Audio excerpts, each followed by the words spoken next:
வணக்கம் வாசகர்களே. அம்மு இலையால் யூடியூப் சேனலுக்கு உங்களை வரவேற்கிறோம்.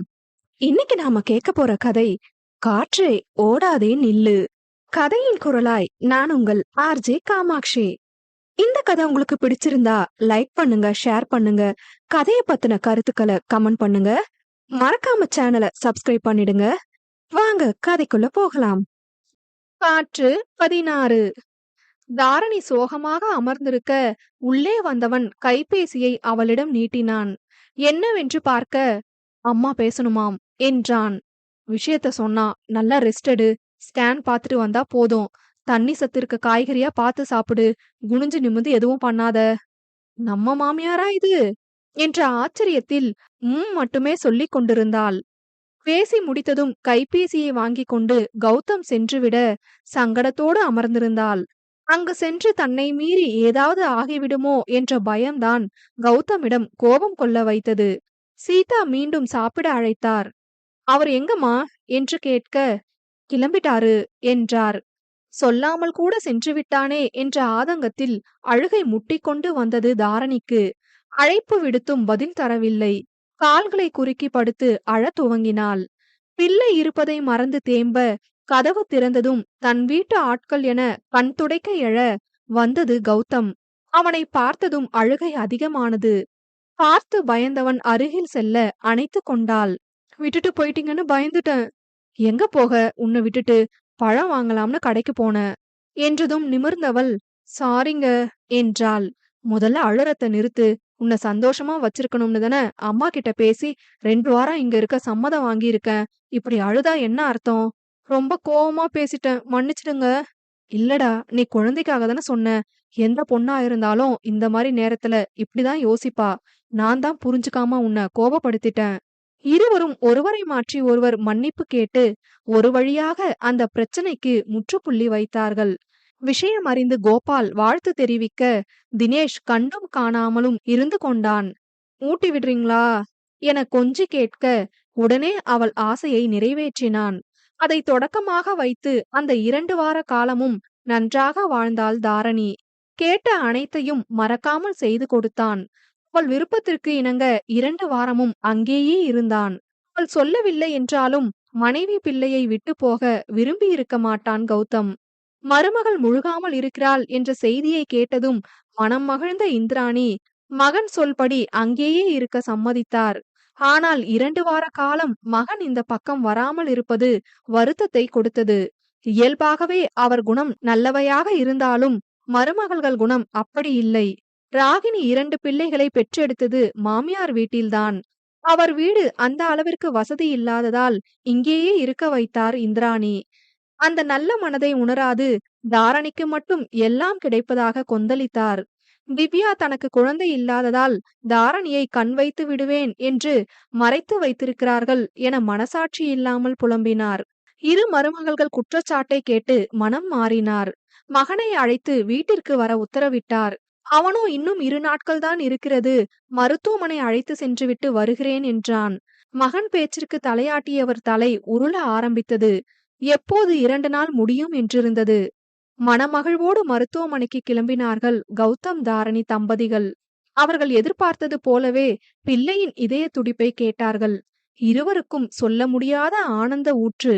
அந்த பிஞ்சு நெஞ்சின் சத்தம் கேட்டுக்கொண்டே இருந்தது. வரும் வழி எங்கும் வண்ணமயமாக தெரிந்தது. அந்த வண்ணம் இருண்டது வீட்டிற்கு வந்ததும். வந்தே ஆக வேண்டும் என ஒற்றை காலில் நின்றார் கௌதமின் தாயார். மனைவியை அழைக்க, அவ இங்கே இருக்கட்டும்பா கொஞ்ச நாள் என்றார் கோபால். இல்லப்பா கிளம்புறோம் என்ற மகளை சமாதானம் செய்தவர், அம்மா பாக்குற மாதிரி ஆகாதுப்பா, அங்க 2 மருமகளுங்க இருக்காங்க, அவங்களையும் உங்க அம்மா பாக்கணும், 3 மாசம் போகட்டும், அனுப்பி வைக்கிறோம் என்றார். மாமனார் பேச்சை மீற முடியாது. அம்மாவை பார்த்து ரொம்ப நாள் ஆகுது, நான் போய் பார்த்துட்டு வரேன் என கிளம்பினான். நானும் வரேங்க, நீங்க இல்லாம தூக்கம் வராது. நானும் எப்படி தூங்க போறேன்னு தெரியல குட்டிமா. அப்பா கிட்ட பேசுறேங்க, நம்ம வீட்டுக்கு போகலாம். உன்னை இந்த டைம்ல கூடவே வச்சு நல்லா பாத்துக்கணும்னு நினைக்கிறாரு. அவரோட ஆசையை எதுக்கு கெடுக்கணும்? டாக்டரும் நீ ரொம்ப வீக்கா இருக்க, நல்லா ரெஸ்ட் எடுக்கணும்னு சொல்லியிருக்காங்க. இந்த டைம்ல அலைச்சல் சரியா வராது. நாளைக்கு வந்துடணும். நீங்க வரலனா நான் வந்துடுவேன். இன்னிக்கே இருக்க முடியுமான்னு தெரியல. இதுல எங்க வராம இருக்கிறது? என்னவோ போல இருக்குங்க. இந்த மாரி நேரத்துல நிறைய யோசிக்க கூடாது. ஒரு ராத்திரி தான, நாளைக்கு இங்க வந்துடுறேன் என மனமே இல்லாமல் கிளம்பினான். இரவு இருவருக்கும் தூக்கம் வரவில்லை. முடிந்தவரை போர்த்தி படுத்து பார்த்த தாரணி வீடியோ காலில் அழைத்தாள். உடனே எடுத்தவன் தன்னவளை கண்ணில் நிரப்பிக் கொண்டான். அவளும் எதுவும் பேசாமல் அவன் முகத்தையே பார்க்க, தூங்கு குட்டிமா, ரொம்ப லேட் ஆகிடுச்சு என்றதும் கைகளை உயர்த்தினாள். பக்கத்தில் இருந்து கொடுக்க முடியாத அணைப்பை தொலைவில் இருந்து கொடுத்தான் அவளைப் போல் இரு கைகளையும் உயர்த்தி. இருவருக்கும் இதுதான் முதல் பிரிவு. திருமணமான நாளிலிருந்து பிரிவு என்ற ஒன்றை பார்க்காமல் இருந்தவர்கள் வாழ்வில் இது பெரும் பகுதி. இனியும் இப்படிதான் வாழப்போகிறார்கள் என்பதை அறியாது. வாங்க என்றாள். இப்ப எப்படி முடியும்? நீங்க வந்தாதான் தூங்குவேன். அடம் பிடிக்கிற நேரமா இது? எந்த நேரமா இருந்தா என்ன? நீங்க இல்லாம தூங்க முடியலங்க. விடிஞ்சதும் நான் அங்க வந்துடுவேன் என்றவளை சமாதானம் செய்ய பல மணி நேரம் ஆனது. ஒரு வழியாக அவளை உறங்க வைத்தவன் உறங்க முயல முடியவில்லை. அவளும் பிள்ளையும் தொடர்ந்து தொந்தரவு தந்தார்கள். விடிய 4 மணி நேரமே இருக்க தாக்கு பிடிக்க முடியாமல் கிளம்பிவிட்டான். அறைக்கு வந்தவன் சிரித்தான். அவளும் தூங்காமல் இருப்பதால் கை உயர்த்தி அணைக்க அழைத்து, இனிமே விட்டுட்டு போகாதீங்க ப்ளீஸ் என்றதும் முகமெல்லாம் முத்தம் கொடுத்தான். விடியும் வரை முத்தத்தோடு போராட்டம் நடத்தி உறங்கி போனாள் தாரணி. தூங்காத கண்களை உற்சாகமூட்டி வேலைக்கு கிளம்பினான் கௌதம்.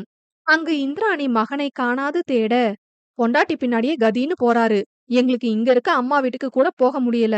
நேத்து வந்தவளுக்கு இருக்க அதிகாரம் வருஷக்கணக்கா ஆகி போட்ட எனக்கு இல்லாம போச்சு. குத்தி காட்ட ஆரம்பித்தார் ராகினி. மாமியார் மருமகளுக்குள் சண்டை உருவானது. பேச்சுக்காக ஆரம்பித்த சண்டை பெரிய கலவரமாக மாறியது. இந்திராணியை மரியாதை குறைவாக பேச ஆரம்பித்தார். ஒரு கட்டத்தில் சந்திரன் அடித்தே விட்டார் மனைவியை. அடித்த கையோடு, அவனை ஒழுங்கா ஆம்பளையா வீட்ல இருக்க சொல்லுங்கம்மா. மாமியார் வீட்ல உட்கார்ந்துட்டு எங்க உசுர வாங்குறான். இப்படியே போனா தனியா போறத தவிர வேற வழி இல்ல என்றான். பணி முடிந்து கிளம்பும் நேரம். மகனை அழைத்து வீட்டிற்கு வர சொன்னார் இந்திராணி. அவனோ நாளை வருகிறேன் என்றான். மகனிடம் காட்ட வேண்டிய கோபத்தை சம்மந்தியிடம் காட்டினார் தவறு என்றறிந்தும். சீதா பெரிதுபடுத்தாமல் விட்டார் மகளுக்காக. வீடு வந்தவனை கட்டி அணைத்து மகிழ்ந்தவள் சோர்வாக இருப்பதாக உறங்க சென்றுவிட சாப்பிட அமர்ந்தான். அங்கு வந்த தினேஷ், பிளானை எப்படியோ சக்சஸ் பண்ணிட்ட போல என்றான். புரியல. முதல்ல பணக்கார பொண்ண பாக்கணும், வரதட்சணை வேணாம்னு நம்பிக்கை வர வைக்கணும், அலேக்கா பொண்ண தூக்கிட்டு போய் குழந்தை கொடுக்கணும், அப்புறம் பொண்டாட்டிய அம்மா வீட்டுக்கு அனுப்பிட்டு பின்னாடியே வந்து டேரா போடணும். கொஞ்சம் கூட சூடு சொரணை இல்லாம போட்டதை தின்னுட்டு தூங்கணும். பாத்து பேசு. ஏன் உண்மை குத்துதா? என் குட்டிமாக்காக பாக்குறேன், மரியாதைய காப்பாத்திக்க. என்னடா பண்ணிடுவே இல்லனா? தூ, மானம் இல்லாம மாமியார் வீட்ல உட்காந்துட்டு பேச்ச பாரு. நானா இருந்தனா இந்நேரம் தூக்குல தொங்கி இருப்பேன். இவ்ளோ பேசுறேன், ரோஷம் வந்து கிளம்புறியா பாரு என்றதும் சாப்பிட்ட கையை கழுவாமல் கூட சென்று விட்டான். வெகுநேரம் கழித்து கணவனை காணாது தேடினாள் தாரணி. தினேஷ் தவிர மீதம் இருப்பவர்களுக்கும் அவன் சென்றது தெரியாததால் அவளுக்கான பதில் கிடைக்கவில்லை. பலமுறை அழைத்து விட்டால் எந்த அழைப்பும் ஏற்கவில்லை. நேராக தன் வீட்டிற்கு வந்தவனை அவர்களும் சற்று சோதித்து கடுப்பேற்றினார்கள். உடன் பிறந்தவர்கள் அன்னை என்று பார்க்காது அனைவரையும் திட்டி தீர்த்தான். இந்த கௌதமை காண சற்று பயமாகத்தான் இருந்தது அவர்களுக்கு. தன் அறைக்கு சென்றவன் கைபேசி விடாமல் அலறிக்கொண்டே இருந்தது. சில முறை துண்டித்து பலமுறை எடுக்காமல் தன் கோபத்தை தனக்குள் வைத்தான். அவனது மனைவியோ பதட்டம் குறையாது அழைத்து கொண்டிருந்தாள். அதிசயமாக நம் நாயகனுக்கு கோபம் வந்துவிட, எதுக்கு சும்மா கூப்பிட்டுக்கிட்டே இருக்க? ஒரு தடவை எடுக்கலனா விடணும்னு தெரியாதா? எடுத்ததுமே கத்த ஆரம்பித்தான். சொல்லாம கொல்லாம எங்க போனீங்க? எதையும் பேசக்கூடிய நிலைமையில நான் இல்ல. தயவு செஞ்சு போன வை. லூசா நீங்க? எங்க போனீங்கன்னு கேக்குறேன், அதுக்கு பதில் சொல்லாம கத்துறீங்க. ஆமாண்டி, நான் லூசுதான். லூசா இருக்கறதாலதான் உங்க எல்லாருக்கும் மத்தியில இப்போ வரைக்கும் வாழ்ந்துட்டு இருக்கேன். இல்லனா எல்லாரும் பண்ற டார்ச்சர்ல எப்பவோ செத்து போயிருப்பேன்.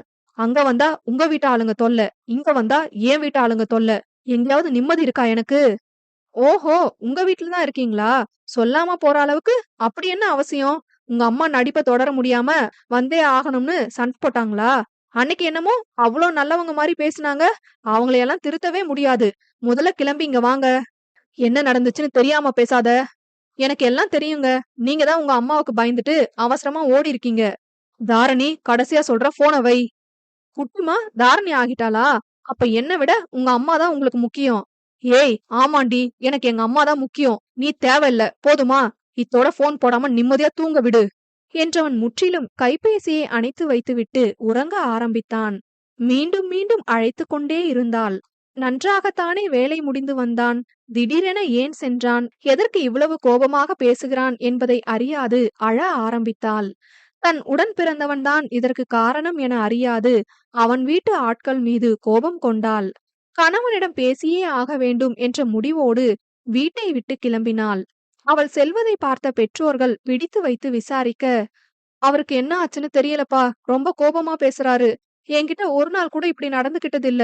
அங்க என்னவோ நடந்திருக்கு. நான் உடனே அவரை பார்த்து பேசணும்பா. அவர் கோபப்பட்டதை என்னால ஏத்துக்க முடியல. ரொம்ப அழுகையா வருது.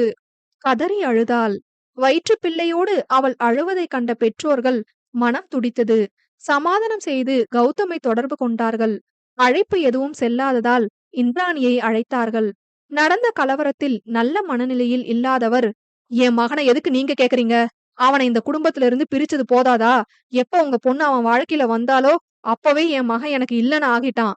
அவனை மயக்கி வீட்டோட மாப்பிள்ளையா வச்சுக்க பாக்குறீங்களா? அக்கம் பக்கத்துல இருக்கிறவங்க எல்லாரும், எங்க உங்க மகன் காணோம், மாமியார் வீட்டுக்கு அனுப்பி வச்சிட்டீங்களான்னு அசிங்கமா கேக்குறாங்க. உங்க பொண்ணை இங்க அனுப்புறதா இருந்தா அனுப்புங்க. இல்லனா வாழா வெட்டியா உங்க கூடவே வச்சுக்கோங்க. என் மகன் இனிமே அங்க வரமாட்டான் என்றார் மனசாட்சி இல்லாமல். பக்கத்தில்தான் அமர்ந்திருந்ததால் அனைத்தையும் கேட்டுக் கொண்டிருந்தாள் தாரணி. எல்லையற்ற கோபம் உண்டானது. தடுக்கும் பெற்றோர்களையும் மீறி புறப்பட்டாள் மாமியார் வீட்டிற்கு.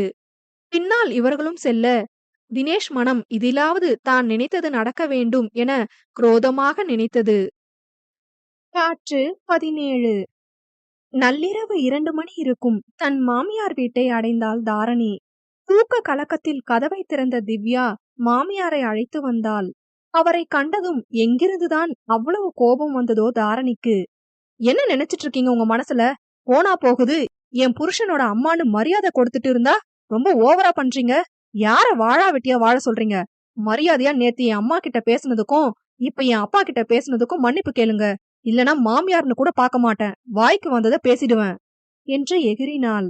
ஏய், என்ன ரொம்ப பேசுற என ராகினி துள்ளி கொண்டு வர, கையில கிடைக்கிறத தூக்கி அடிச்சிருவேன். மரியாதையா ஓரமா நில்லு. உனக்கு என்ன மனசுல பெரிய இவன்னு நினைப்பா? என்னமோ நீதான் இந்த வீட்டு மகாராணி மாதிரி அவ்வளவு பேச்சு பேசுற. எனக்கு சரிசமமா நிக்க கூட தகுதி இல்லாதவன் நீ. என்னம்மா, நீ வயசுல பெரியவங்கள மரியாதை இல்லாம பேசிட்டு இருக்க? யாரு உங்க பொண்டாட்டி வயசுல பெரியவங்களா? அதுக்கான அர்த்தம் என்னன்னு முதல்ல உங்க பொண்டாட்டிக்கு சொல்லி கொடுங்க. எப்ப பாரு பஜாரி மாதிரி கத்திட்டு இருக்கு. பொறுமையா பேசு தாரணி. நான் பொறுமையா இருந்ததெல்லாம் போதும்மா. ரொம்ப ஆடிட்டாங்க இவங்க எல்லாரும். இதுக்கெல்லாம் அமைதியா இருந்த மாதிரி என் புருஷனை என்கிட்ட இருந்து பிரிக்கும் போது அமைதியா இருப்பேன்னு தப்பு கணக்கு போட்டுட்டாங்க. என் புருஷனை என்கிட்ட இருந்து யாரு பிரிக்க நினைச்சாலும் கொன்னுடுவேன் என விரல் நீட்டி மிரட்டும் பொழுது மனைவி குரல் கேட்டு அடித்து பிடித்து எழுந்து வந்தான். இங்க பாருடா, உன் பொண்டாட்டி என்ன எப்படி மரியாதை இல்லாம பேசுறான்னு. உங்ககிட்ட பேசிட்டு இருக்கிறது நான். என்கிட்ட நேரடியா பேசுங்க. என் புருஷன் கிட்ட ஒன்னும் பாதியுமா கோல் மூட்டி விடுற வேலை வேண்டாம்.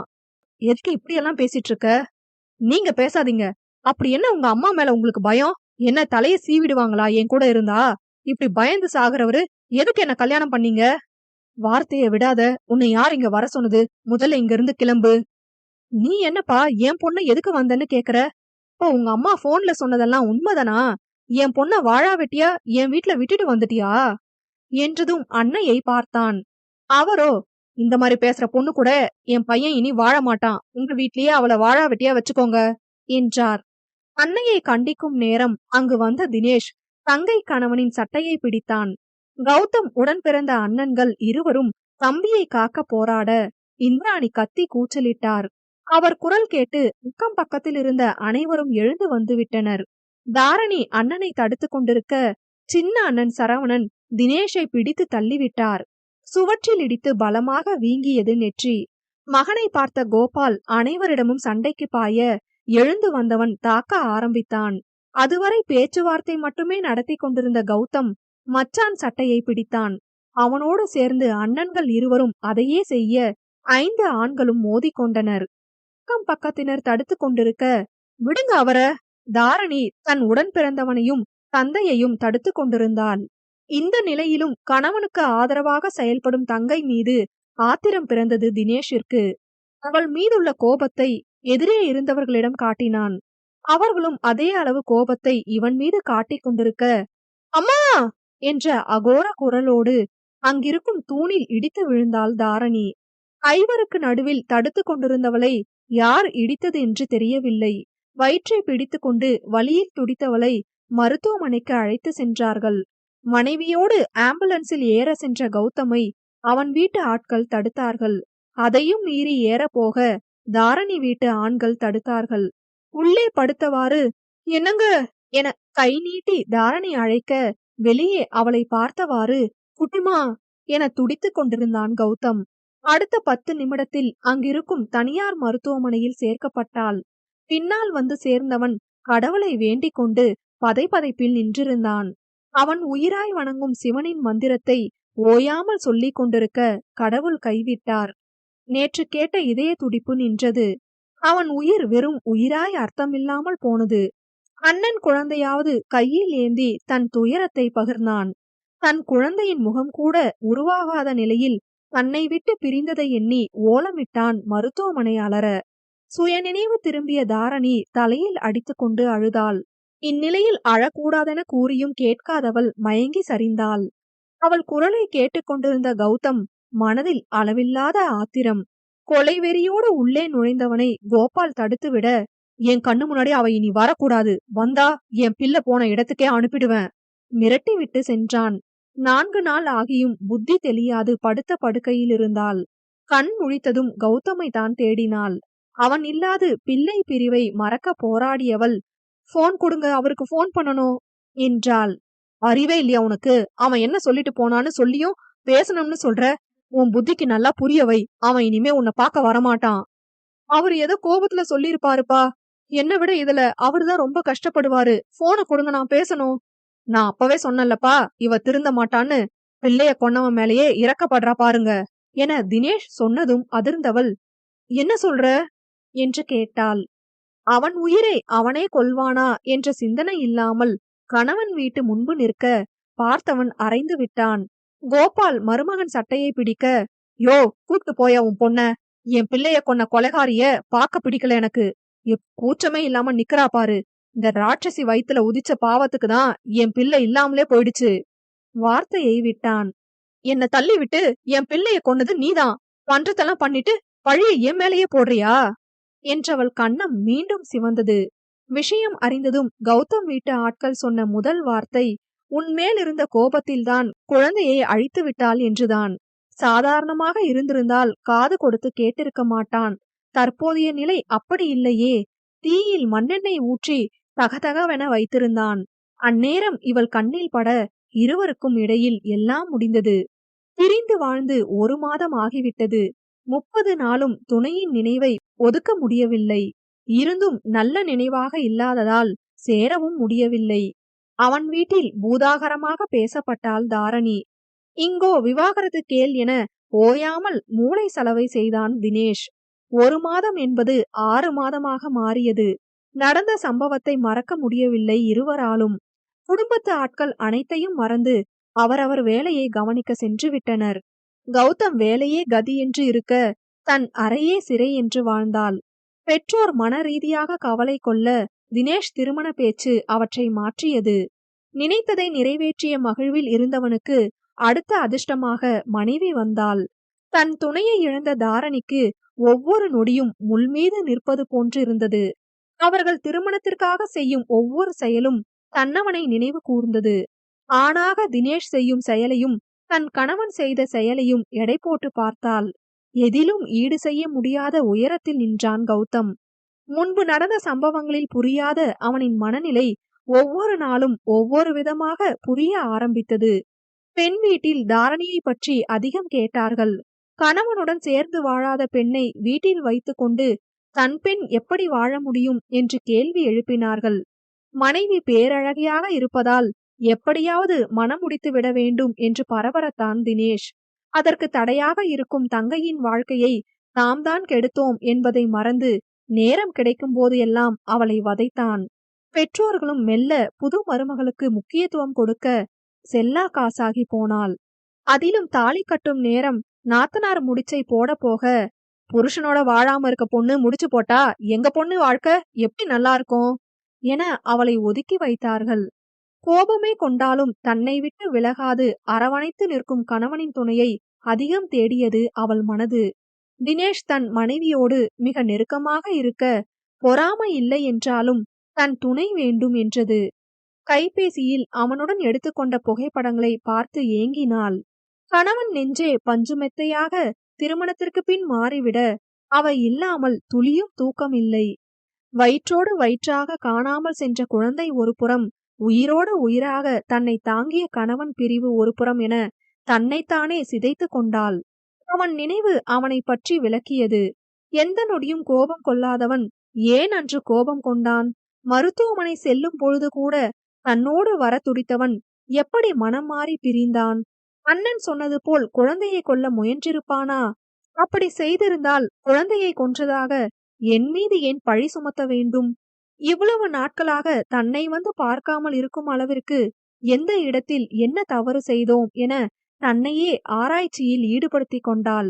கணவன் கொடுத்த பிரிவு நல்ல தீர்ப்பை கொடுத்தது. அவன் வேண்டுமென்று உறுதியாக மனம் அடம் பிடித்தது. ஆனால் தானாக போகத்தான் மனம் வரவில்லை தாரணிக்கு. நடந்த நியாயங்களையும் தவறுகளையும் முழுதாக ஒப்புக்கொண்டால் ஒன்றை தவிர. எதிர்பார்க்காமல் நடந்த துயர சம்பவத்தில் அவன் பாதிப்பு எந்த அளவோ அதைவிட அதிக பாதிப்பு இவளுக்கு. அந்த நேரம் தன்னுடைய கைப்பிடித்து ஆறுதல் சொல்லாமல் முகம் பார்க்காத குழந்தைக்காக தன்னை ஒதுக்கி வைத்து விட்டானே என்பதுதான். தெரிந்தே செய்தது தவறு என்றாலும் அடித்து தண்டனை கொடுத்திருக்கலாம். இத்தனை காலம் தனியாக விடும் அளவிற்கு நான் அவன் வாழ்வில் சாதாரணமானவளா என்ற ஆதங்கமும் கூடவே. தன்னை உண்மையாக நேசித்திருந்தால் நிச்சயம் தேடி வருவான் என காத்திருக்க துவங்கினாள். இவள் எண்ணமே அவன் எண்ணமாக இருந்தது அங்கு. தாரணியை எந்த அளவிற்கு நேசித்தான் என்பதை அவளிடம் கூட அதிகம் காட்டியதில்லை. தன்னுள் மறைத்து வைத்து உயிராக எண்ணியவள் செய்த செயலை ஜீரணிக்க முடியவில்லை. அவளுக்காக எவ்வளவு விஷயங்களை தாங்கியிருப்பேன், தனக்காக ஏன் அன்று பொறுமையாக இல்லை என்ற கேள்விதான் இவனது முதல் கேள்வி. கடந்த 6 மாத காலத்தை எளிமையாக கடக்கவில்லை கௌதம். எங்கும் அவளே நிறைந்திருந்தாள். அன்று தன்னுடைய பொறுமையும் எல்லை மீறியதை உணர்ந்து கடிந்து கொண்டான். எங்கு பிரச்சனை ஆரம்பித்தது என்பதை ஆராய்ந்து அலசி அன்னையிடம் வந்து நின்றான். அவரும் தாரணி அண்ணனும் செய்த செயலில் போனது என்னவோ சிறு உயிர். அனைத்தையும் கண்டுபிடித்தவன் மனைவியின் மனதை மட்டும் கண்டுபிடிக்கவில்லை. மாதம் மாதம் அவள் ஏற்படுத்திய நகை சேமிப்பு திட்டம் நிறுத்தப்பட்டது. அவள் இல்லாமல் ஏன் இவை தனக்கென்று ஒதுங்கி கொண்டான். உடையிலிருந்து உண்ணும் உணவு வரை அவள் ஏற்படுத்திய பழக்கம் அனைத்தும் விடாமல் துரத்தியது. இரவில் பாரம் தாங்கும் நெஞ்சு அவை இல்லாமல் எரிய ஆரம்பித்தது. கனவு கண்ட குழந்தை இல்லாததை எண்ணி கோபத்தையும் வளர்த்து கொண்டான். தவறு செய்தது அவள்தானே, திருந்தி வரட்டும் என தன்னையே கட்டுப்படுத்தி கொண்டு காலத்தை நகர்த்தி கொண்டிருக்கிறான். இருவரும் நேருக்கு நேராக பார்த்து விட்டால் எல்லாம் முடிந்துவிடும். பார்க்கதான் கடவுள் சந்தர்ப்பம் கொடுக்கவில்லை. தன் துணை தானாக தன்னை தேடி வரவேண்டும் என்ற விபரீத எண்ணத்தை வளர்த்து தங்கள் பிரிவிற்கு இன்னும் ஒரு பெரிய கோடாக போட்டார்கள். போட்ட கோட்டை அழிக்கவும் முடியாமல் அதை தொடரவும் முடியாமல் திண்டாடியது இரு உள்ளம். சண்டையில் கைகோர்த்த குடும்பங்கள் அவர்களின் தனிமையில் கைகோர்க்க வரவில்லை. கணவன் மனைவி உறவுக்குள் எந்த அளவிற்கு உறவுகள் இருக்க வேண்டும் என்ற பாடம் இருவருக்கும் புரிந்தது. இரவும் பகலும் இருவரும் ஒருவரை ஒருவர் நினைவுகளால் காதலித்தனர். தூக்கத்தில் கூட கனவாக தங்கள் இல்லறத்தை வளர்த்தார்கள். அந்த கனவையும் பிரித்து வைக்கும் நாள் நெருங்கியது. காற்று 18. தாரணி வீட்டிற்கு பக்கத்து வீட்டில் ஒரு திருட்டு நடந்தது. இது தொடர்பாக இவள் வீட்டில் இருக்கும் சிசிடிவி கேமராவை ஆய்வு செய்ய வந்தார்கள். யாரும் இல்லாததால் இவள்தான் காட்சிகளை திரையில் காண்பிக்க தொடங்கினாள். 1 வாரத்திற்கு முன்னர் உள்ள காட்சிகளை கேட்டார்கள். தேதியை சரியாக பொருத்தி வீடியோவை ஓடவிட கௌதமிடம் சண்டையிட்டு கொண்டிருந்தான் தினேஷ். அதை பார்த்தவள் கடுங்கோபத்தோடு காத்திருந்தாள். மாலை போல் மனைவியோடு ஊர் சுற்றிவிட்டு வர, என் புருஷனை எதுக்குடா அடிச்ச என்று கேட்டால் எடுத்ததுமே. புருஷனா? யாரு, அந்த பிச்சைக்காரனா? அவனை இன்னுமா புருஷன்னு சொல்லிட்டு இருக்க என திமிராக பேசியவன் கன்னத்தில் ஒன்று வைத்தால் சுல்லென்று. தாரணி, என்று அண்ணி கண்டிக்க, வாய உடைச்சிடுவேன், இன்னொரு தடவை இப்படி பேசுனனா காசுல வாழற நாய் நீ தாண்டா பிச்சைக்காரன், என் புருஷன் கௌரவமா தன்னோட உழைப்புல வாழற மானஸ்தன் என்றாள். அடிங்க என தினேஷ் கை ஓங்க அதை வளைத்து பிடித்தவள், என்ன பார்க்க வந்தவரை அடிக்க உனக்கு என்னடா உரிமை இருக்கு? தள்ளிவிட்டாள். இருவருக்கும் சண்டை முற்றியது. அண்ணி கடுமையாக நாத்தனாரை திட்டிக் கொண்டிருக்க பெற்றோர்கள் வந்தார்கள். அவர்களிடம் நடந்ததை சொல்லும் முன் தன் கணவனுக்காக முறையிட்டாள் தினேஷ் மனைவி. என்ன மாமா இது, ஆம்பளைய கை நீட்டி அடிக்கிறா? புருஷன் துரத்தி விட்டதும் அம்போன்னு விடாம வீட்டுல வச்சு சோறு போட்டுட்டு இருக்காரு. இவ்ளோ ரோஷம் இருந்தா புருஷன் வீட்டுக்கு போக வேண்டியதான? உங்க பொண்ண மன்னிப்பு கேட்க சொல்லுங்க, இல்லனா நானும் இவரும் இங்கிருந்து கிளம்பிடுவோம். கோபால் மகளை கண்டித்தார். அவளோ, இவன் என் புருஷனை அடிப்பான், நான் அடிக்க கூடாதா? வாதம் செய்தாள். என்ன சும்மா புருஷன் புருஷன்னு பேசுற? கூடவா சேர்ந்து வாழற? அவனே உன்னை வேணாம்னு சொல்லிட்டு ஓடிட்டான் என்றதும் பொறுமை இழந்து கத்தினாள். அவளோடு தினேஷும் அவன் மனைவியும் சண்டையிட சீதா இருவரையும் சமாதானப்படுத்தி கொண்டிருந்தார். கணவன் அசிங்கப்படுவதை பார்க்க சகிக்காது வீட்டை விட்டு கிளம்புவதாக மருமகள் கிளம்பினாள். ஸ்டாப் இட் தாரணி, அவன் வேணாம்னு எத்தனை தடவை சொன்னோம். எங்க பேச்ச கேட்டு இருந்தா இப்படி வாழா வெட்டியா உட்கார்ந்துருக்க மாட்ட. உன் வாழ்க்கைய கெடுத்ததும் இல்லாம இப்ப இவன் வாழ்க்கையும் கெடுக்க பாக்குற.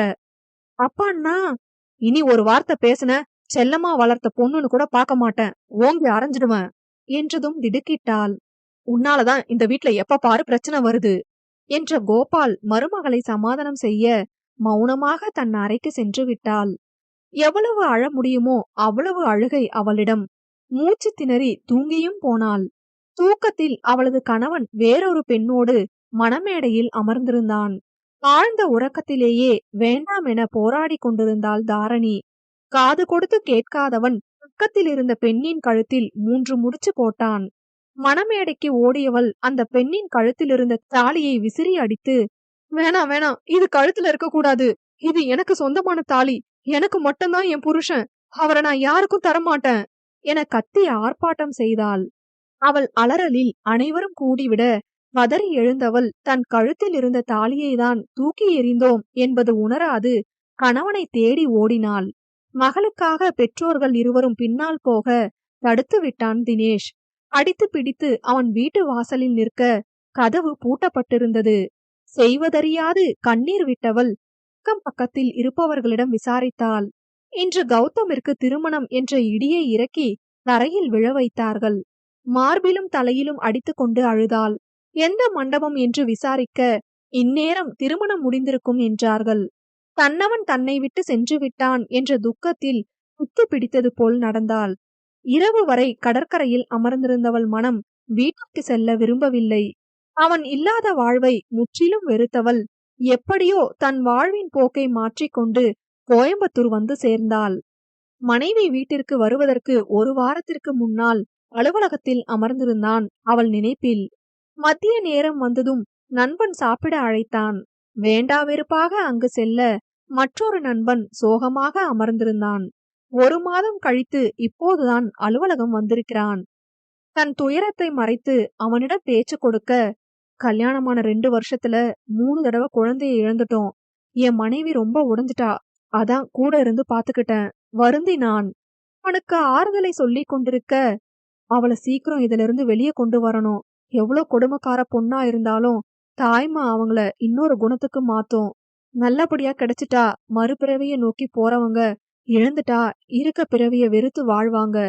அந்த மாதிரி நேரத்துல ஒரு கணவனா அவங்க கைப்பிடிச்சு ஆறுதல் சொன்னா மட்டும்தான் அதுல இருந்து மீண்டு வருவாங்க. தப்பு அவங்க மேலேயே இருந்தாலும் அந்த நேரத்துல காட்டுறது மகா பாவம் என்றதும் இதய ஓரத்தில் சிறு விரிசல் கௌதமிற்கு. வீட்டை நோக்கி சென்று கொண்டிருந்தவன் நினைவில் மனைவியின் முகம். அவள் ஒன்றும் தெரிந்து செய்யவில்லையே. அந்த இழப்பு ஈடு செய்ய முடியாதது என்றாலும் இவ்வளவு பெரிய தண்டனையை கொடுத்திருக்க கூடாது என்றது மனது. அந்த குழந்தைக்காகத்தானே 2 வார காலம் அதிர்ந்து கூட பேசாமல் பிடித்ததை உண்ணாமல் இருந்தால். வலியில் கதறியது கண் முன்னால் வந்து போனது. உடனே கார் திரும்பியது மனைவி வீட்டை நோக்கி. வாசலில் தினேஷ் இல்லாமல் இருந்திருந்தால் என்றோ சேர்ந்திருப்பார்கள். இவனை பார்த்ததும் எதற்கு வந்தாய் என்று சண்டையிட்டவன் அடிக்கவும் செய்து விட்டான். பதிலுக்கு கௌதமும் அடித்துவிட்டுதான் அங்கிருந்து நகர்ந்தான். ஆனால் இறங்கி வந்த மனது மீண்டும் உச்சி கிளையில் ஏறிக்கொண்டது. தினேஷ் மீது இருந்த கோபத்தில் ஒரு வார காலம் அலுவலக பணியை முடிக்க வெளியூர் சென்று விட்டான். அந்த ஒரு வாரத்தில் திவ்யா மாமியாரை நன்கு சலவை செய்தார்.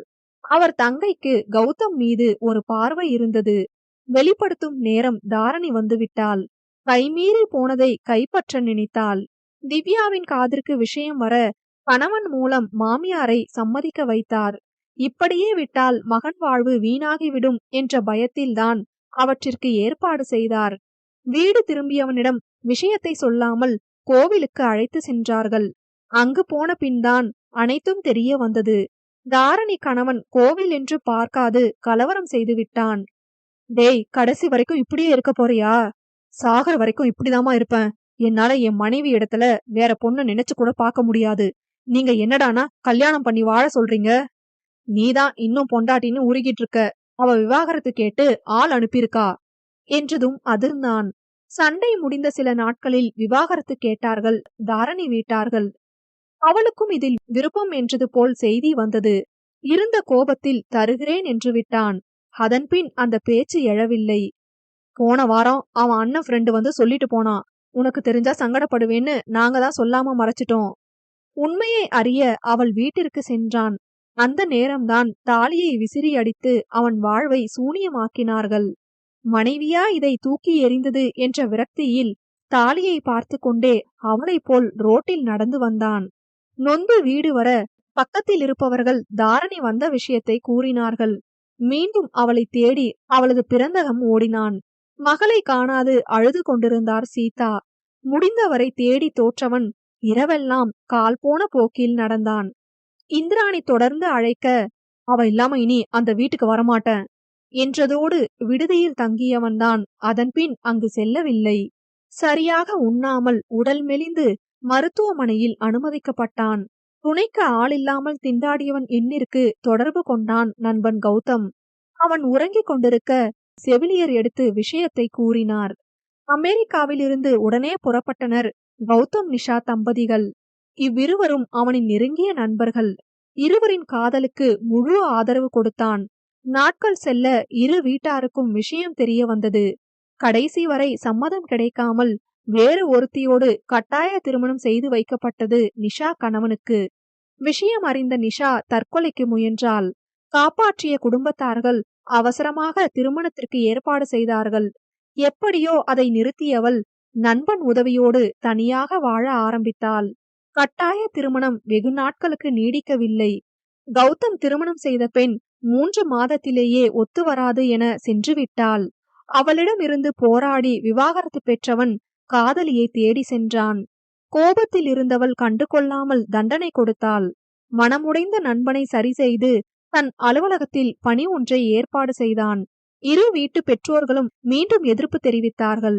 முதலில் நிஷாவை சரி செய்து நண்பனோடு சேர்த்து வைத்தவன் பெற்றோர்களுக்கு தெரியாமல் அமெரிக்காவிற்கும் அனுப்பி வைத்தான். இரு வீட்டிலும் எதிர்ப்பு இருப்பதால் தானே அழைக்கும் வரை அழைக்க வேண்டாம் என்று விட்டான். அதனால்தான் நண்பன் வாழ்வில் நடந்த பெரும் துயரங்கள் தெரியாமல் போனது இந்த தம்பதிகளுக்கு. சஞ்சு உருவான மகிழ்வை தெரிவிக்க அழைத்தவர்களுக்கு நண்பன் நிலை தெரிய வந்தது.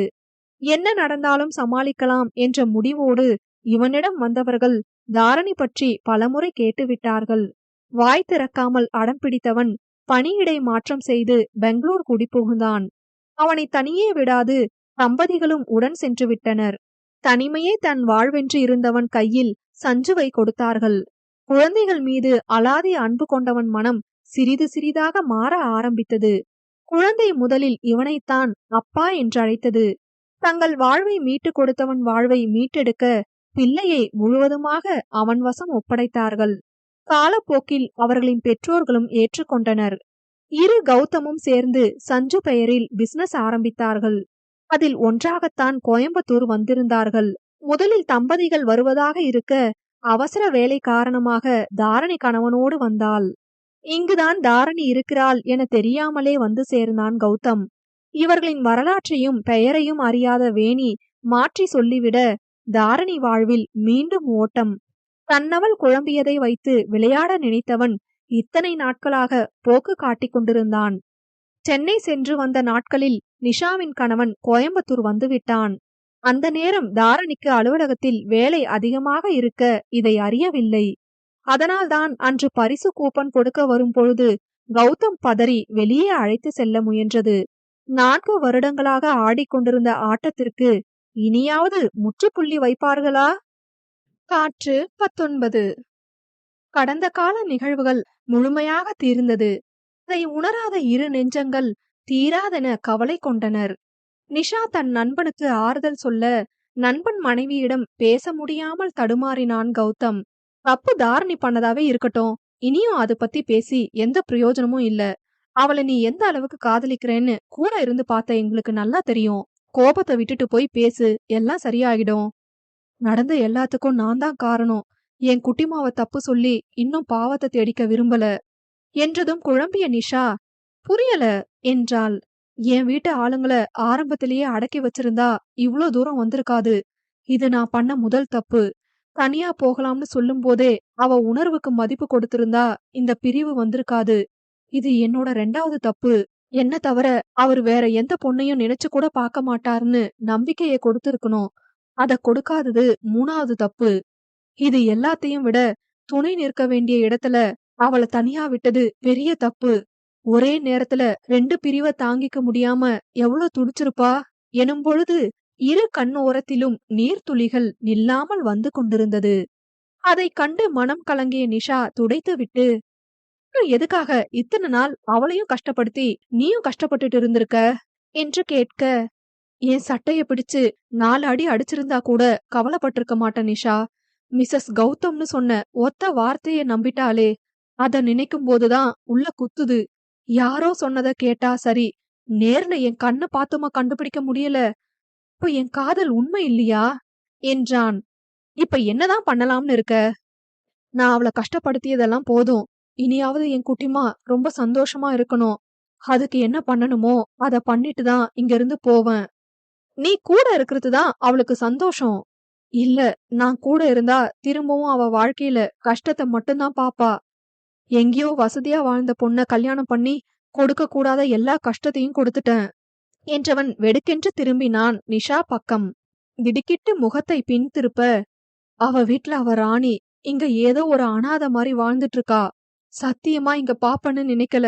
பார்த்ததும் என்னென்னமோ மனசுல ஓடுச்சு. அது அத்தனையும் அவ வாழ்ந்துட்டு இருக்க வாழ்க்கைய பார்த்து நொறுங்கி போச்சு. குற்ற உணர்ச்சி ரொம்ப கொல்லுது நிஷா என்றதும் ஆறுதல் படுத்த அவன் கைகளை பற்றினாள். அதை எடுத்து கண்ணில் வைத்தவன், அந்த குற்ற உணர்ச்சிதான் கோபமா மாறி என்ன என்னால தண்டிக்க முடியாம அவகிட்ட அதை காட்டிட்டு இருந்தேன். ஒவ்வொரு தடவையும் என் குட்டிமா கண் கலங்கும் போது அப்படியே செத்து போயிடலாம் போல இருக்கும் என அழுதான். கௌதம் ப்ளீஸ், அவ என்ன முழுசா வெறுத்து ஒதுக்கணும். அவளுக்குன்னு ஒரு வாழ்க்கைய தேடிக்கணும். பழையபடி நல்லா சந்தோஷமா வாழணும். அதுக்குதான் விவாகரத்து கொடுன்னு டார்ச்சர் பண்ண. முட்டாள் மாதிரி பேசாத. உனக்கு புரியாது. என்னடா புரியாது? நியூஸ் மாதிரி பேசுற. தாரணி பத்தி இதுவரைக்கும் என்கிட்ட எதுவும் சொன்னதில்ல, உண்மைதான். ஆனா அதே நேரம் உன் மனைவிய நினைச்சு நீ எந்த அளவுக்கு வருத்தப்படுறேன்னு 4 வருஷமா கூட இருந்து பார்த்தவன்னா பெரிய தியாகி மாதிரி பேசுற. ஒழுங்கா நடந்த எல்லாத்துக்கும் அவ காலை பிடிச்சு மன்னிப்பு கேட்டுட்டு சேர்ந்து வாழ பாரு. இல்லனா கைய காலை உடைச்சி அவ வீட்ல போட்டுட்டு போயிடுவேன். கோபம் கொண்டவள் கார் கதவை திறந்து கொண்டு, பெரிய இவன் இவன் விவாகரத்து வாங்க போறானா புலம்பிக் கொண்டு சென்று விட்டாள். நிஷா போனதும் காருக்குள் இருக்கும் கண்ணாடியில் தன் முகம் பார்த்து கொண்டு, யாருக்கும் புரியலடா, உன்னால அவளை சந்தோஷமா வாழ வைக்க முடியாதுன்னு. நீ துரோகி. உன்னோட அவ எப்படி சந்தோஷமா வாழ்வா? அவ வாழ்க்கையை விட்டு போயிடு. அவ இல்லாம வாழ்றதுதான் கடவுள் உனக்கு கொடுத்த தண்டனை. போயிடு, அவளை விட்டு போயிடு.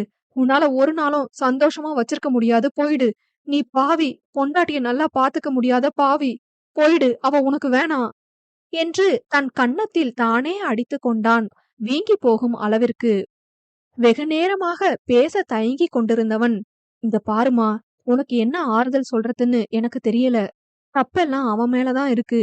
நீ இப்படி தனியா வாழ்றத வச்சே அவனை எந்த அளவுக்கு நேசிக்கிறேன்னு புரிஞ்சுக்கிட்டேன். அவன் பண்ணத மன்னிச்சு சேர்ந்து வாழ்ந்தா 2 பேருக்கும் நல்லதுன்னு தோணுது என்றிட, அவர்தான் என்ன மன்னிக்கணும். புருஷன் மேல கொஞ்சம் கூட நம்பிக்கை வைக்கல. எங்க 2 பேருக்கு நடுவுல அவரு என்னைக்கும் இன்னொருத்தர வர விட்டதில்ல. நான் தான் எப்ப பாரு எங்களுக்குன்னு இருக்கிற நேரத்துல கூட மத்தவங்கள பத்தி பேசுவேன். யார் தப்பு பண்ணுனாலும் அந்த கோபத்த அவர்கிட்ட தான் காட்டுவேன். அவருக்குன்னு ஒரு மனசு இருக்கிறத புரிஞ்சுக்கவே இல்ல. எத்தனையோ தடவ சொன்னாரு, குழந்தைக்காக அமைதியா இரு, எது நடந்தாலும் நான் பாத்துக்கிறேன்னு. அந்த வார்த்தைய கொஞ்சம் காது கொடுத்து கேட்டிருந்தா, என் பிள்ளையும் போயிருக்காது. நாங்களும் இப்படி பிரிஞ்சு வாழ்ந்திருக்க மாட்டோம். என்று தலையில் அடித்துக்கொண்டு அழுதாள். அதைக் காண முடியாத நிஷாவின் கணவன் அருகில் சென்று அந்த செயலை நிறுத்த, அவங்க வீட்டு ஆளுங்க என்ன டார்ச்சர் பண்ணத மட்டுமே கணக்குல எடுத்தன்னா, என் வீட்டு ஆளுங்க அவர பண்ணத கணக்குல எடுத்துக்கல. எனக்காக தானே எல்லாத்தையும் பொறுத்துக்கிட்டு என்கிட்டயும் விட்டு கொடுத்து வாழ்ந்தாரு. ஒரு நாள் கூட அத நான் பண்ணது இல்லையே. மன துயரத்தை பகிர்ந்தாள்.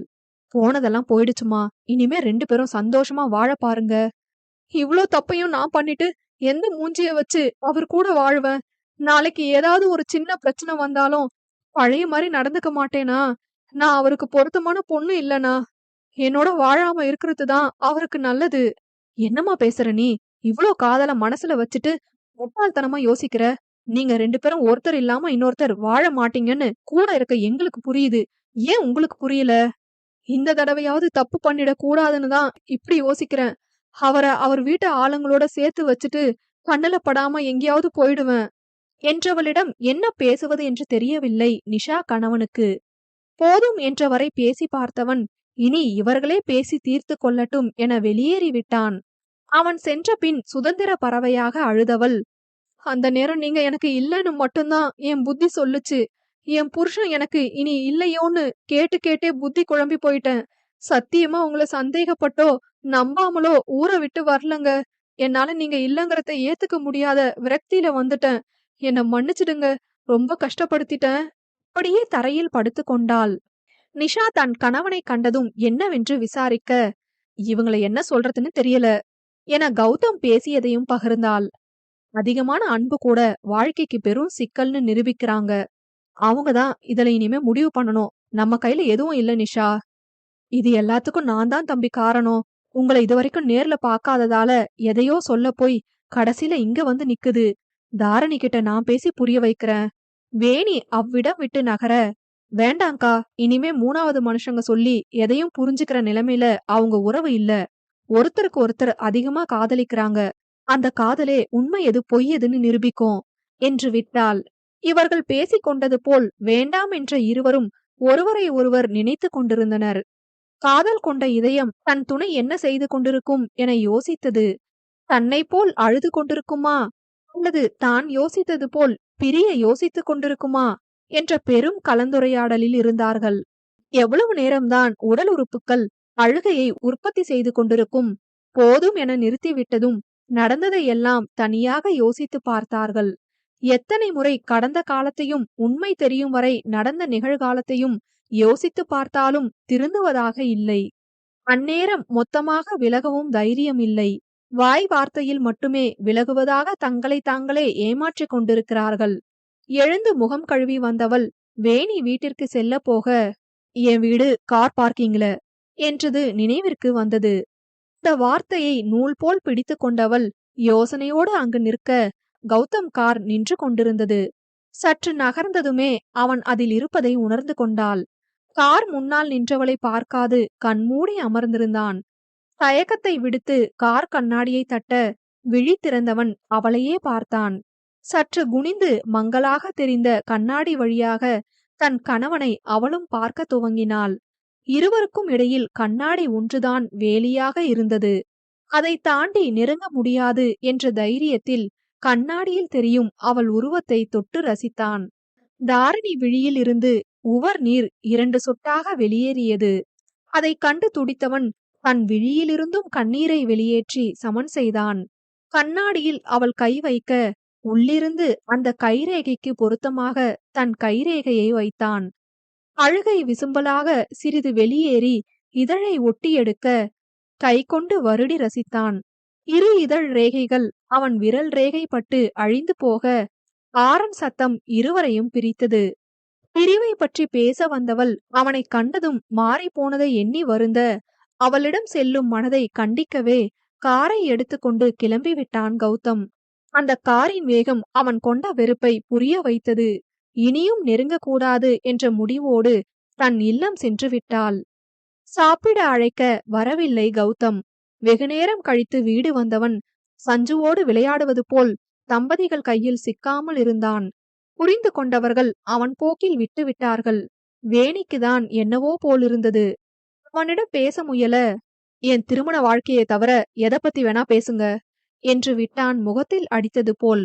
இப்ப சாப்பிட வரப்போறியா இல்லையா? குரல் உயர்த்தியதும் நல்ல பிள்ளையாக சாப்பிட அமர்ந்தான். தட்டில் 2 தோசையை வைத்தவள் அவனிடம் நீட்டுவது போல் வர, வாங்க கை உயர்த்தினான். ஆனால் அவளது கை பக்கத்தில் இருக்கும் கணவனிடம் சென்றது. தோழியை முறைக்க, சாப்பிட்டாளா இல்லையான்னு கூட தெரியல, போய் கொடுத்துட்டு வாங்க என்றாள். தூங்கிட்டு இருக்கா நிஷா, இப்பதான் பாத்துட்டு வந்தேன். திறந்த வீடு திறந்தபடியா இருக்கேன்னு போய் பார்த்தேன். லைட்டு கூட போடாம தரையில படுத்து தூங்கிட்டு இருக்கா என்றதும் கணவன் எண்ணம் அவளை வட்டம் அடித்தது. பாவம் என்ற நிஷா ஓரக்கண்ணில் தோழனை நோக்கி, இங்கேயாவது பாத்துக்க 4 பேர் கூட இருக்கோம். அங்க அவ யாரும் இல்லாம தனியா இருக்கா. மனசாட்சி கொஞ்சமாச்சும் குத்துச்சுன்னா அவ சாப்பிடாம சாப்பிடக்கூடாதுன்னு எண்ணம் வரும். இங்கதான் யாருக்கும் அப்படி இல்லையே. விவாகரத்துல கேட்டு கொடுமை பண்றாங்க. ஜாடை பேசினாள். எனக்கு சாப்பாடு வேணாம் என ரோஷம் கொண்டு எழப்போனவன் கைகளை பிடித்தவள், இப்ப எதுக்கு உனக்கு ரோஷம் வருது? நீ என்ன தாரணி புருஷனா? இல்ல அவ உனக்கு பொண்டாட்டியா? ஒழுங்கு மரியாதையா சாப்பிட்டு கிளம்பு. மீண்டும் தாக்கி பேசினாள். உதட்டை பிதுக்கி முறைத்தவன், நீயும் உன் புருஷனோ நல்லா கொட்டிக்கோங்க, எனக்கு ஒண்ணு தேவையில்ல என அவ்வீட்டை விட்டு சென்று விட்டான். நேரா அங்கதான் போக போறான் என கௌதம் நண்பன் சொல்லி சிரிக்க, கழுத கெட்ட குட்டி சுவரு. சேர்ந்து சிரித்தாள் நிஷா. அவள் வீட்டை கடக்க முயன்றவன் கால்கள் சதி செய்தது. பெருமூச்சு விட்டு கடந்தும் பார்த்து விட்டான். அந்த தளத்தை விட்டு நகர முடியவில்லை. வேணி வீட்டை எட்டி பார்த்தவன் தன்னவள் வீட்டுக்குள் சென்றான். சொன்னது போல் படுக்கை அறையில் விளக்கு எதுவும் போடாமல் படுத்திருந்தாள். அவள் பக்கத்தில் அமர்ந்தவன் அவளையே பார்த்து கொண்டிருந்தான் கண்ணோகம் வரை. தாரணி சற்று அசைவது போல் இருக்க எழுந்து சென்று விட்டான். காருக்குள் அமர்ந்திருந்தவன் மனம் கேட்கவில்லை. இரு புருவத்திற்கும் மத்தியில் தலைவலி வாட்டி எடுத்தது. காரை எடுத்துக்கொண்டு புறப்பட்டவன் அவளுக்கு பிடித்ததையெல்லாம் வாங்கி வந்தான். இந்நேரம் எழுந்திருப்பால் என்ன சொல்லிக் கொடுப்பது என்ற யோசனையோடு வந்தவன் கண்ணுக்கு உறக்க நிலையோடு தான் காட்சியளித்தாள் தாரணி. நல்லது என உள்ளுக்குள் நினைத்து கொண்டவன் வாங்கி வந்த அனைத்தையும் அவள் பக்கத்தில் வைத்துவிட்டு தலைக்கு தலையணையையும் வைத்துவிட்டு சென்றான். கதவை திறக்கும் பொழுது மனம் மீண்டும் தொந்தரவு செய்தது. அவளிடம் சென்றவன் உரசாதவாறு அருகில் படுத்தான். வீங்கி இருந்த கண்கள் இரக்கம் கொள்ள வைத்தது. தொட்டால் எழுந்து விடுவாள் என்ற பயத்தில் நிழல் படும் அளவிற்கு விரல்களால் வருடினான். இன்னும் கொஞ்ச நாள்ல உனக்கு இந்த அழுகையெல்லாம் இருக்காது குட்டிமா, கொஞ்சம் பொறுத்துக்க. எல்லாத்தையும் மாத்தி உன்னை பழைய மாதிரி உன் வீட்ல விட்டுட்டு கண்ல படாம எங்கேயாவது போயிடுறேன் என தவறாக புலம்பியவன் இதழ் அடம் பிடித்தது முத்தம் வைக்க. பெரும்பாடுபட்டு அதை அடக்க முயன்றான். கடைசி வரை அதில் தோல்வி மட்டுமே மிஞ்சியது கௌதமிற்கு. உணர்வுகள் மொத்தமாக திரண்டு இதழ் வழியே அவள் நெற்றியில் படர்ந்தது. தூக்கம் கலைந்து எழுந்தவள் கைப்பட்டு என்னவோ நகர்ந்தது. எழுந்து விளக்கை போட்டவள் நினைவில் ஒருவன் மட்டுமே. முகம் கூட கழுவாமல் கார் பார்க்கிங் விரைந்தாள். பல கார்களுக்கு மத்தியில் கௌதம் கார் நின்றிருந்தது. கண்ணாடியை தட்ட இறக்கி என்ன என கேட்டான். டோர் ஓபன் பண்ணுங்க. எதுக்கு?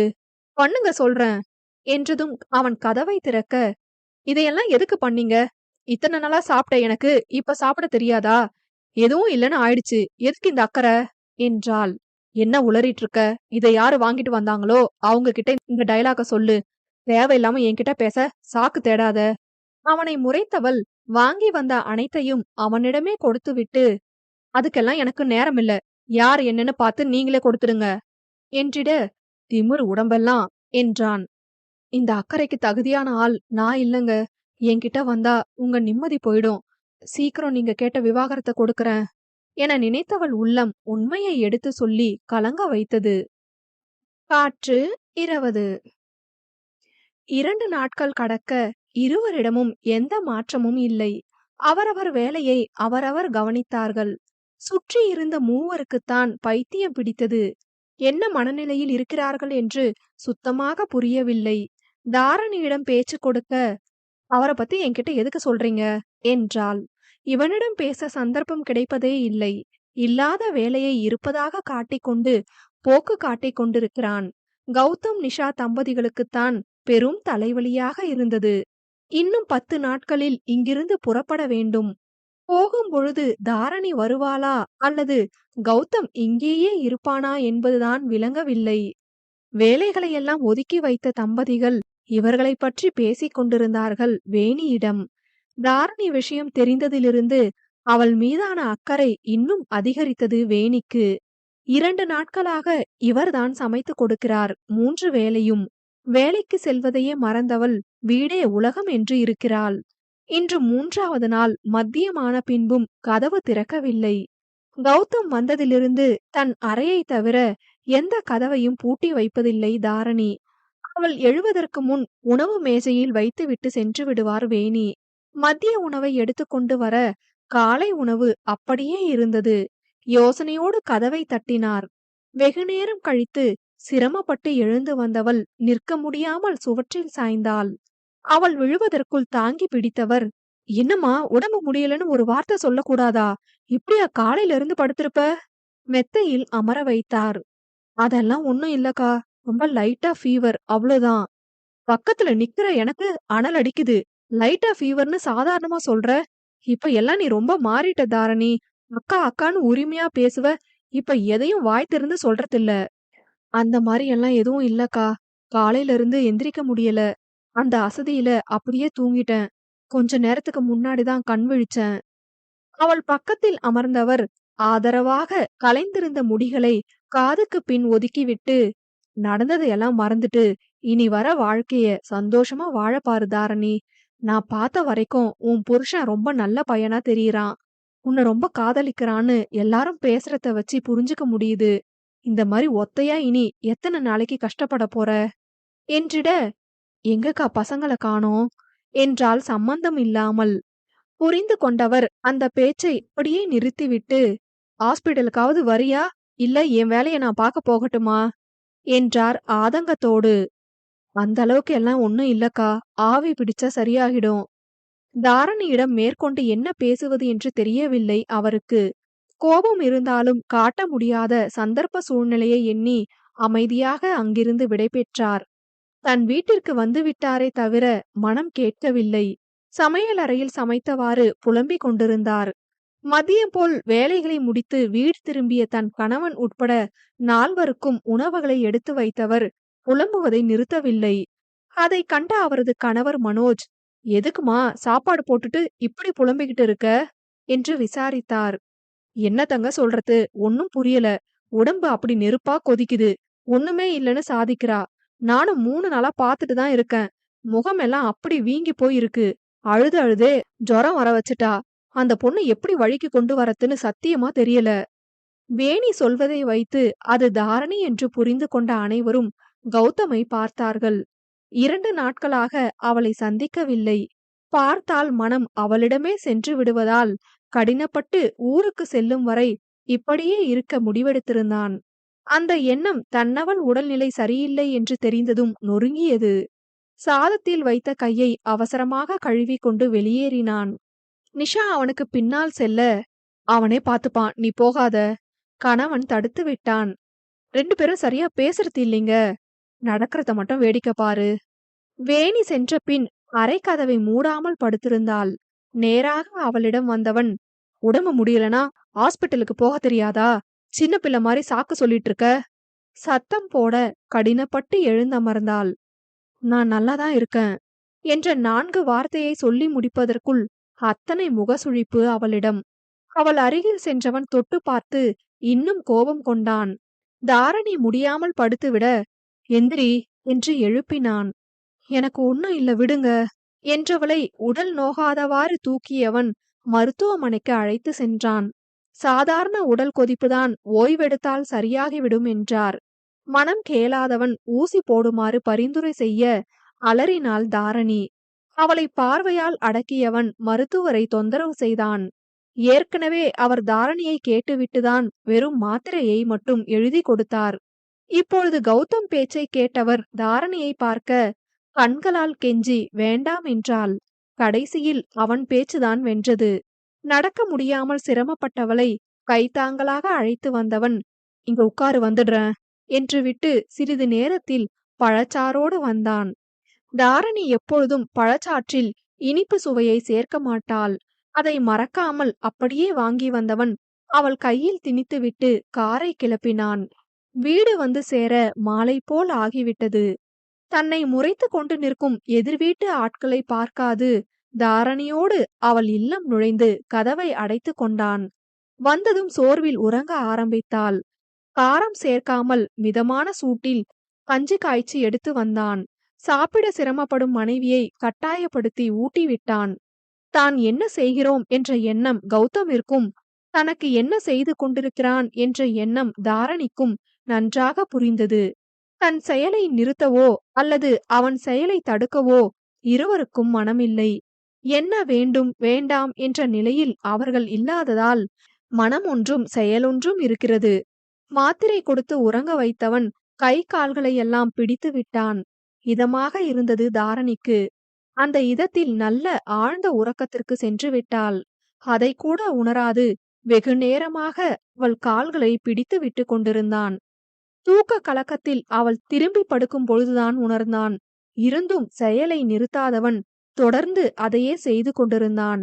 முகம் மட்டும் தாரணியை பார்த்தபடி இருந்தது. தான் உடன் இல்லாத பொழுது இப்படிதானே கஷ்டப்பட்டிருப்பாள் என்ற எண்ணம் சித்திரவதை செய்தது. எதற்காக இவ்வளவு ஆண்டு பெற்றோர்களை கூட சந்திக்காமல் இருக்கிறாள்? அவர்களோடு இருந்திருந்தால் இந்த நிலைமை வந்திருக்காதே. இப்படி அவள் செய்யவும் தானே காரணம் என குற்றம் சாட்டிக் கொண்டான். இனி ஒரு நாள் இது போன்றதொரு நிலை தன்னவளை நெருங்கக்கூடாது என்றவன் எண்ணமெல்லாம் சரிதான். செயல்படுத்திய முறைதான் தவறானது. பல நாட்களாக தன் கைபேசியில் இருந்தும் அழைக்காமல் இருந்த மாமனார் எண்ணிற்கு அழைப்பு விடுத்தான். தாரணி நல்ல நேரம் அவள் பெற்றோர்களின் கைபேசி தொடர்பு எல்லைக்கு வெளியில் இருந்தது.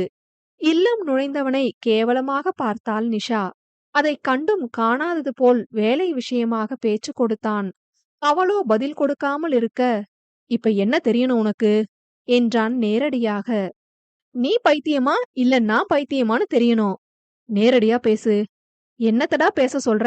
அவ வேணாமாம், ஆனா அவளுக்கு ஒண்ணுனா முதல் ஆளா ஓடுவானா. என்னமோ கூடவே வாழ்ற புருஷன் மாதிரி உரிமையா தூக்கிட்டு போற. நீ விட்டுட்டு போனதுக்கு அப்புறம் அவளுக்கு ஜுரமே வராதா? இப்ப இதெல்லாம் யாருடா பண்ணுவா? இனிமே அவளுக்கு இப்படி ஒரு நிலைமை வராது. ஏன் ஜுரம் வரக்கூடாதுன்னு செய்வினை ஏதாவது செஞ்சு வச்சிருக்கியா என்றவளை முறைத்தவன், குட்டிமா அம்மா அப்பா கிட்ட பேச போறேன். அவங்களோட அவ போயிட்டா எல்லாம் சரியாகிடும் என்றான். அவளுக்கு தெரியாதா அம்மா அப்பா கிட்ட போகணும்னு? அத பத்தி கவலை இல்லை எனக்கு. இங்க இருந்து நான் போறதுக்குள்ள என் குட்டிமா பாதுகாப்பா இருக்கணும், அவ்வளவுதான். மரியாதையா என் கண்ணு முன்னாடி இருக்காம எங்கேயாவது போயிடு. ஃப்ரெண்டுன்னு கூட பார்க்க மாட்டேன். வாய்க்கு வரத்த பேசிடுவேன்.